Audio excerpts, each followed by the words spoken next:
Hey guys.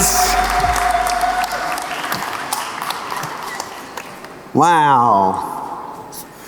Building new economies. Actually, you know, the reason why I'm here is because when we started talking to the team, I see James over there, I've spoken to Alex earlier.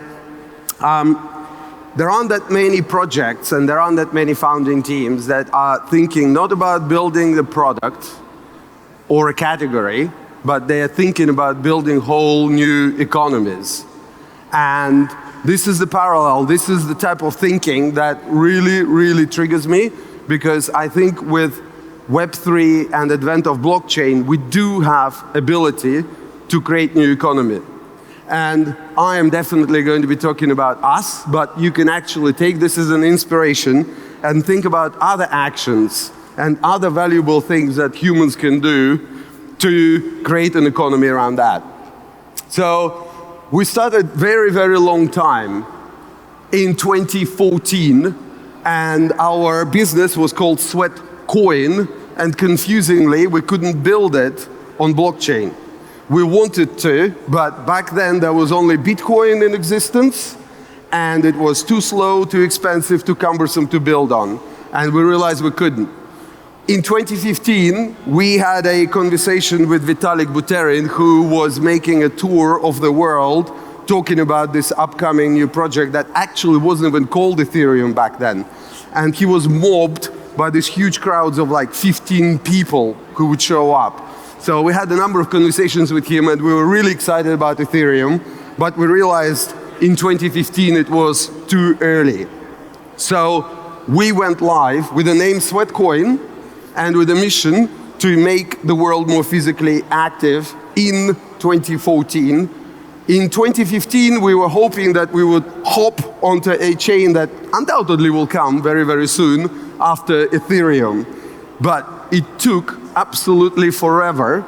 Every year, we would look at Web3 space, well, it wasn't called Web3, at the blockchain and crypto space, and we would analyze all the new chains that were coming online, and we were not finding anything that would be fast enough and robust enough. Because we ended up with our proposition, it pays to walk, attracting millions and millions of users worldwide very, very quickly. And on 12th of September last year, we launched finally our token called Sweat, which is effectively a tokenized physical activity. And the reason why we're really excited about it is because from the very first day, we were thinking about ourselves not as an app, not as a product, or not even as a creation of a new category. We were always talking about it in the context of creating a new economy. And we're going to get into that now. But before we get into the economy, I want to share a grudge. The most frequently asked question that I get pretty much on every meeting, oh, isn't Sweat is like Stepan? And then the next question is, isn't Move to Earn dead?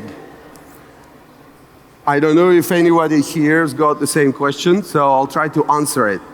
Basically, yes, Move to Earn is definitely dead. If you look at market capitalization of Stepan, it's down 92%, Step Up minus 82%, Genopet's 92%, and us not terribly far behind at 52%. So, you know, you can conclude that the whole Move to Earn and therefore economy around that must be dead. But if you actually look at the whole crypto, you can also draw a conclusion that at minus 55% against all-time high market capitalization, crypto is dead as well, or not. Our bet, and I think that bet of everybody here, is not that it's dead, but it is just way too early. And we're having massive volatility that soon will be just a blip on a graph that will look completely different. And let me give you an example of how it is likely to look. I think being an attempting student of history, I really do believe that we in Web3 and crypto have to take lessons and inspiration from the way internet was coming about. And if we look at that graph, in green is crypto, blue is effectively internet index. You would see that there are a lot of similarities between what is happening with us and what is happening with the internet. And if we are comparing these graphs, in development of the internet companies, we would now be roughly in 2002. Note, 2002 is before Google was born. It is before Facebook started. It is very, very early days. The rules are not yet set. The winners are not yet announced and definitely not clear. And the playbook is definitely not there. So you being here, you can feel that, oh my God, this guy's joined Web3 already in 2017 or 2016 or 2020, I'm far behind. No, we are still very, very early. By another estimate, if you compare the number of users or engagement, we are trailing even further. We are now approximately in 1996 of internet adoption. So we are roughly now between 96 and 2002 if we're comparing ourselves with the internet. What does it actually mean? That means that we have huge growth ahead of us or not, because the bet that it will continue is not slam dunk, is not 100% guaranteed, and we really need to think quite hard, because I believe, and this is my humble opinion, that we do have few things that are really stopping us from developing faster than internet, or even potentially developing as fast as internet. The first one is the fact that we have way too many crooks and thieves. And I know that a lot of people would disagree with me, but I actually with Chairman Gensler on this. I think we do need to clear our act, because every single time there is a hack, every single time there is an FTX story, the people who would be our users and would be using our products and or building on blockchain are walking away because they do not feel that it is for them. The other issue is that we have very, very confused definition of success. Everyone is using crazy metrics, and frankly, a lot of projects are absolutely, lunatics. I mean, look, this crypto dick butt was sold for $1,400. Are you the owner? James, respect. Yeah, sorry, I'll refine the slide and I'll put another dick butt there, the one that you don't own. But how crazy is that as an industry, we're actually producing stuff like that and people are buying it? For what reason? What is the utility? But the last thing, and I think it is the most important thing for our stage of development, if we're taking inspiration from the internet, is the fact that we do not have mass market proposition. I would call it an email. Any of you who might remember mid-90s, I'm showing my age, I can tell you that the reason why internet got into everyone's homes was email. It was just incredible. Instant communication with anybody in the world. It was 10x, 100x versus what was available back then. We do not have that yet in Web3. And that's why I lean towards believing that we are more like in 1996 of the internet development rather than 2002. Now, what do these three things mean? There are two things that are absolutely guaranteed, and they will definitely happen, and there is no conversation about that. The first one is we're going to have more regulation and we're going to have more prosecutions, and I think it's actually a good thing. People who are thinking of rugging should really think very, very hard and potentially stop doing what they're doing right now. The other thing that is definitely going to happen is that success is going to migrate from TVL to active users. And the reason for it is very simple. Majority, 95% of projects on blockchain and in Web3 are not earning money by locking away the liquidity. It is movement of liquidity that makes money. It is transaction fees that are moving things around. And there is nothing that ever came out that was good from something that contains locked in its name. It is really not a productive thing, and I believe it is a vanity metric, especially when layer ones are comparing themselves on TVL. How is it relevant to them? It is the only thing that it indicates is a trust of whales and institutions. But you can actually not link TVL to the profitability or to the business model that these guys are building. And last but not least, and this is where I would like to focus on, and this is what links us back to creating a new economy, is we all need to be thinking more about mass market propositions. Not about another derivative or derivative DEX, not another infrastructure play, but something that will grab imagination and attract attention of hundreds of millions, billions of users. If you look back at the internet, that's what happened. That's the magic that happened between '96 and 2002. There were weird and wonderful definitions of success. I think Yahoo had a crazy definition of success, which was revenues per square inch of the landing page or something like that. And that's the reason why they had all of these ads and everything was burping, blurping, shining, and there were ads everywhere. Now, by 2002, 2003, everyone was measuring their DEX by the number of active users, VCs and founders. And when that happens, all of a sudden people are looking at problems to solve that will have an appeal for hundreds of millions or billions of users around the world.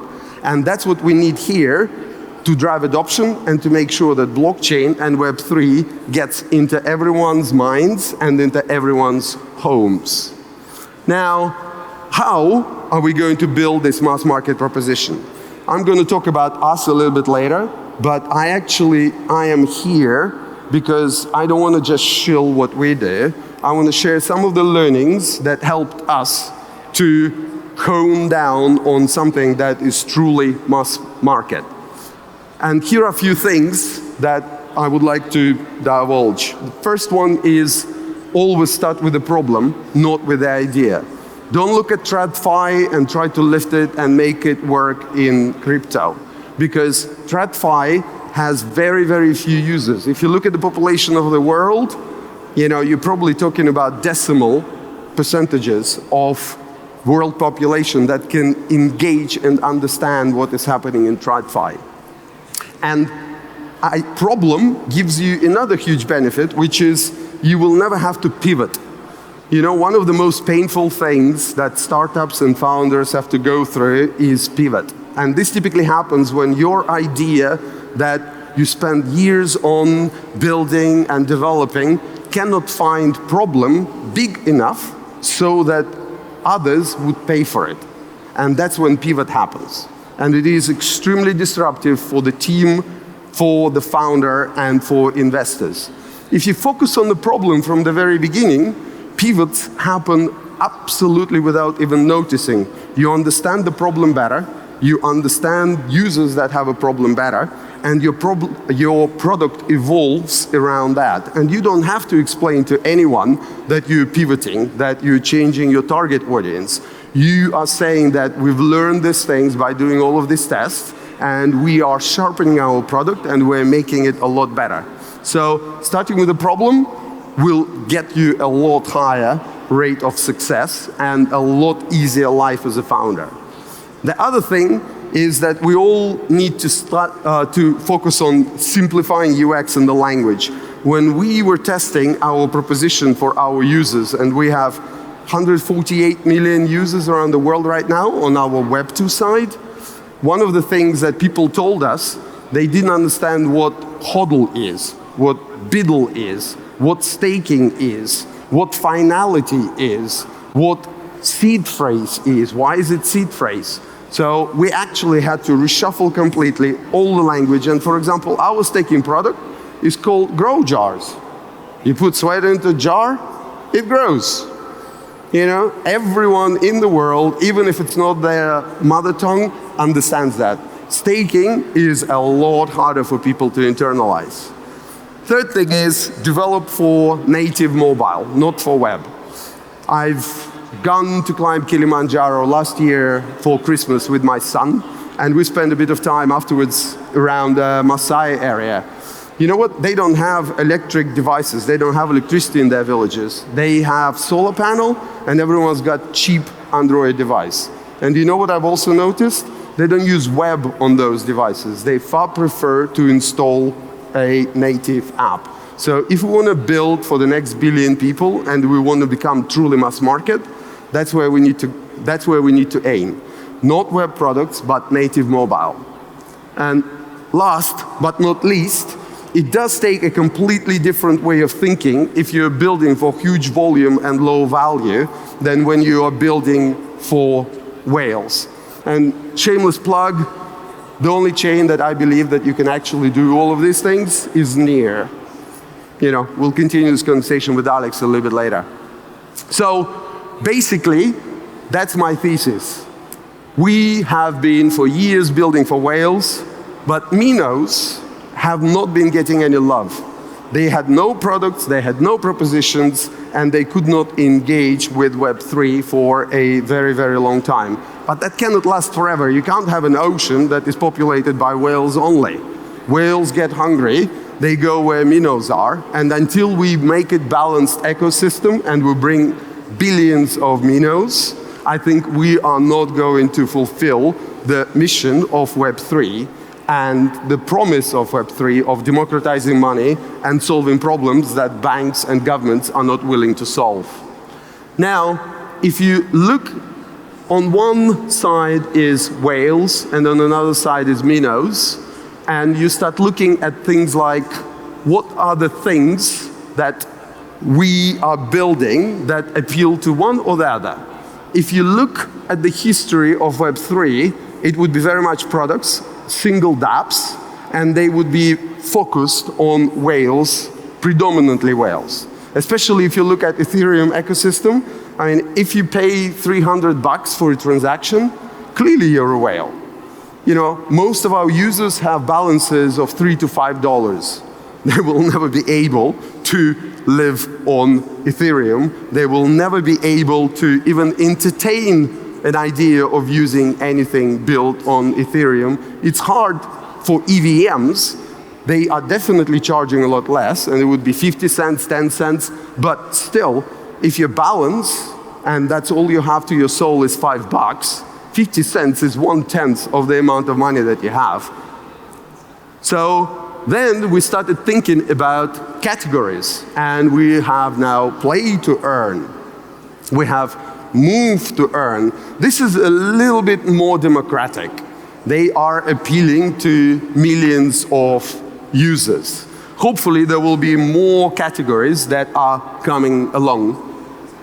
But what is most exciting is actually to build new economies. Bitcoin really brought something quite magical, quite different to the world. And I do not think that it is the only thing that blockchain and Web3 can actually deliver to humanity. I think we can do a lot more, and there will be a lot more economies emerging. On our example, we definitely stole a page from a book of another XXX to earn economy that all of you are familiar with, but you just don't think about it in this way. There is pay attention to earn economy. We call it attention economy. You pay attention, you get free product. Now, if you delve into it and you look into it, you are getting really, truly inspired. So we spend a lot of time thinking about attention economy and what we can steal from that thinking and from that approach and bring into the new world. And what we've realized is that basically there are huge similarities between physical activity and paying attention. First, both of them are valuable to you. Every piece of new information and knowledge starts with you paying attention. Every new contact that you have starts with you paying attention. Every new purchase or acquisition of anything is starting with paying attention. Physical activity is valuable to you because it keeps you fit. It makes you live longer. It improves your mental health. Both of them are also valuable to third parties. I mean, we all know that advertisers are willing to pay arm and a leg for your attention that Google, Facebook, and many other companies are happy to collect. We already have a contract with National Health Service in the UK that pays us to make people diagnosed with diabetes syndrome more active. Because you have a very narrow window of 6 months when you need to make this person change their diet and change their lifestyle. Diet is relatively easy. Changing lifestyle is extremely hard. People try to get gym membership. People get a personal trainer. That is really hard to maintain. But where we come in is we create very subtle motivation for you to put one foot in front of another. You are going for walks. You're spending more time burning calories, and all of a sudden, it's a very subtle nudge, and it makes people able to change their lifestyle and maintain that for longer. So there are third parties that are willing to pay, and healthcare providers are not the only ones that are willing to pay for physical activity. Insurers, employers, governments, ultimately, I think the ultimate beneficiaries of more physical population are going to be states and governments, because you're going to live longer. Ultimately, you're going to pay more taxes. It's a good business for the country. And if you're physically active, you're also putting less pressure on healthcare costs. So it is definitely a good business. And third, and most relevant in Web3 and in crypto, both are scarce. You have no unlimited amount of attention, and you have no unlimited amount of calories to be physically active. So, valuable to you, there are people prepared to pay for it, and there is scarcity. If we manage to build attention economy that by some estimates is $7 trillion, that is about 5-6 times bigger than the whole crypto combined. Bitcoin, Ethereum, human token, Sweat, absolutely everything. Now, if you start thinking about it, not from the token price perspective and not circulating supply, etc., but as something that powers creation of a whole new economy, you can actually flip it on its head. Imagine what potential the whole crypto has if our humble token that is designed to be tokenized physical activity will power creation and development of a movement economy. So we shouldn't focus on building products. Well, you know, I think we should continue doing that, but we now have an opportunity to think a lot bigger and a lot more aggressive and a lot more ambitious. We can start thinking about building whole economies like attention economy. It took 150 years to build. With advent of blockchain and the technology that we have right now, movement economy certainly is not going to take that long to develop. And now I'm just going to give you a glimpse of how we see movement economy and who is going to play in it. And there are certain pieces that are already in place. There are millions, hundreds of millions, billions of people that would like to move more, and they also would like to be wealthier. They're very keen to earn. And we've created Sweatcoin that is Web2 health and fitness tracker, tracks your steps, gives you centralized points, and we have already learned that this makes the world physically active. Then we took it a step further and we created second token called Sweat. That is crypto built on near NFP 1-for-1, listed on 30 exchanges, and has the actual price. And all of a sudden we have an ecosystem of health and fitness and a financial services app. What we are doing already, and we have this in place, is we effectively have brands engagement which are accepting Sweat as payment for the engagement of our users. Now, we already have a deal with the NHS. Healthcare providers are effectively accepting Sweatcoins and Sweat. You can take this further and take it to insurers, who are definitely very interested in engaging this audience and making their policyholders more active. And we already have a number of conversations with alternative validators, skiing, swimming, cycling, who are keen to issue sweat rather than create the whole thing from scratch, because it is actually quite complicated.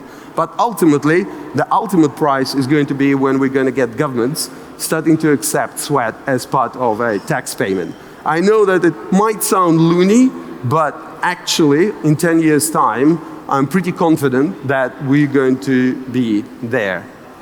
So, thank you very much. And let's build whole economies. Let's think more ambitious, way beyond where we are right now. Economies are possible. Thank you.